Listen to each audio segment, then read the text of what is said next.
You are no longer worthy to be our trusted leader. Mabuti pa, hanggang maaga pa, Bongbong Marcos, Lisa Marcos, Martin Romualdez, bumaba na kayo sa posisyon. Mag-resign na kayo. Ako ang mamumuno upang magkaroon ng kalayaang muli. Hindi po ako magpaparesto sapagkat ako po ay siguradong papatayin. Kasi rendition na ang kanila, hindi na po extradition. Kaya wala na akong kalayaan at wala na po akong depensa sa sarili ko, kundi ang Panginoong Diyos lamang. Ganon din ang gagawin ng Diyos sa akin. Hindi ako bibigay sa kamay ng masasama pag ganito ang pamamahala. It's an evil and righteous administration. I am telling you that. Ayaw ko pong gawin ito. Hindi ako politiko. Ang misyon ko ay isang pastor, isang alagad ng Diyos. Appointed son, magligtas ng kaluluwa. Ngunit hindi nyo kinilala yun. At ngayon sinisikil ninyo ang aming kalayaan na ma-enjoy namin ang labor namin for 38 years. Blood, sweat, and tears. Ang gabi ginagawa naming araw. Hindi kami nagmolestiya ng ibang tao. Anong tingin ninyo sa akin bilang pastor? Dinemonize. Ang reputasyon ko pinagsisira. Ngayon, hindi na ako buhay. I am a living dead. 50 years na akong nangangaral.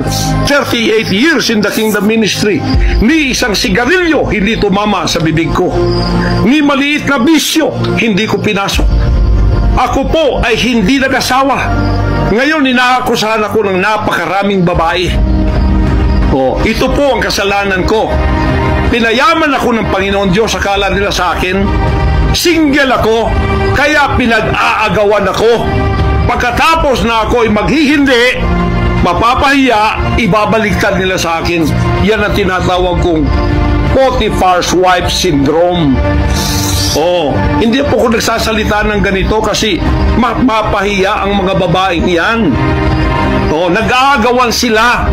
Mahirap man sabihin, pinag-aagawan nila ako dahil nananawagan sa mga magulang, mayaman na tayo pag nangyari to. Sabi ko, hindi mangyayari yan kasi dedicated ako eh. Napahiya, ngayon binayaran at ngayon binabaligtad ang lahat ng istorya. Mahirap pong sabihin ko ito kasi masisira ka ng pagkababae. Napilitan lamang ako sapagkat ang buhay ko po'y nanganganib. Anytime pwede na akong kidnapin kung nakita ang aking lair, ang aking hideout. Anytime pwede na akong ligwakin. Ang aking mga BOA leaders, hindi na po natutulog sa compound.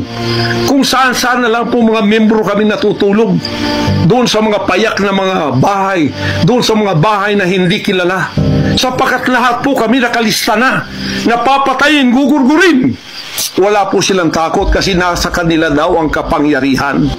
Mapipilitan akong pupunta at mamumuno sa bansang ito para sa katuwiran.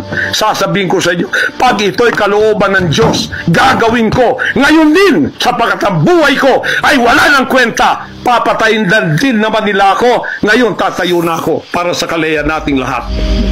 Mahal kong mga kababayan, ito po ang mahalagang mensahe ko sa inyo sa mga sandaling ito. Hindi ko po uurungan ang sinumang gumagapi sa bansa ko at sa aking kalayaan na ako mismo nagtatago sa aking sariling bansa within 74 years. Hindi po nangyari ito ngayon lang. Pangulong Bongbong Marcos, akala ko matuwid ka na tao. Ikaw, First Lady, akala ko matuwid kang tao. Totoo ba yung ginagawa ninyo riyan na meron kayong mga sex orgies at meron kayong mga drug session na nagliligwak kayo ng drug, sumisingot kayo ng drug habang nagsesex orgies kayo? Totoo ba ito? Totoo bang kayo ay may mga session ng nagarkila kayo ng mga voodoo expert from Africa, pagkatapos mga witchcraft sa India, at ang inyong session Martes at pagkatapos Biyernes dyan sa Malacanang upang inyong aswagin, i-witchcraft ako, Vice President Sara at Pangulong Digong at ang lahat ng tutol sa inyong paglilingkod. Biro ninyo, naging demons na kayo, nag-devil worship na kayo kung totoo man ito. Nag-devil worship na kayo kung totoo man ito. Para lang kayo ay manatili sa kapangyarihan, para lang kayo ay humawak ng aming pera, hindi ninyo pinaghirapan. Kami po ay nagbibigay ng taxes. Lahat ng aking kingdom materials from China, may taxes lahat yan. Milyon-milyon ang aming binabayad. Ngayon, ginagawa pa ninyo sa amin ito? Matuwid ba kayo? President Bongbong Marcos, Lisa Marcos, makinig kayo. Totoo ba na gumawa kayo ng aksyon kasama ng FBI na ako ay nyo nang ipaligwak at binigay sa kanilang kamay? Kaya't sila'y gumagawa ng ganito with impunity sa aking sariling bansa.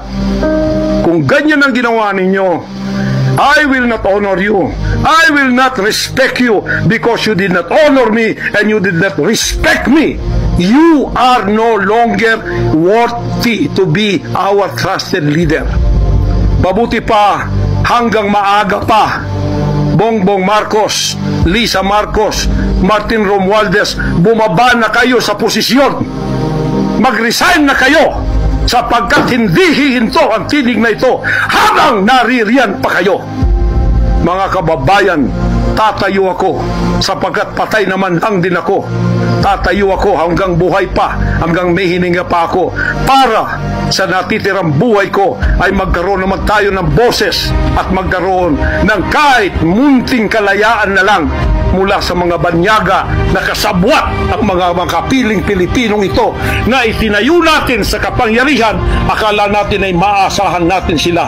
Mga demonyo pala. Sorry to say that, but that is the truth. If that is not the truth, then tell me. And you cannot judge me. You cannot condemn me. I am dead already. I am a living dead in your book. CIA, FBI, State Department, USA. Gawin ninyo gusto ninyo. Ngayon na nakapagsalita na ako, lalantad na ako. Hindi na ako natatakot. Ako ay handa sa glorification. Kung ang glorification ko ay mangyayari maging glorified body ako, hindi ko tatablan ng bala. O kaya, tatablan pa ako sapagkat hindi pa nangyari yun. Handa na akong humarap sa mga bala ninyo. Basta't ito ay nasabi ko na sa social media. Huwag ninyong ligwakin ito para sa bansang Pilipinas ito. Mahal ko po kayong lahat. Pagpalain natin ang ating bansang Pilipinas. Pagpalain tayo ng ating buting Diyos. Pagpalain at ipigay natin ang lahat ng kapangyarihan sa Kanya.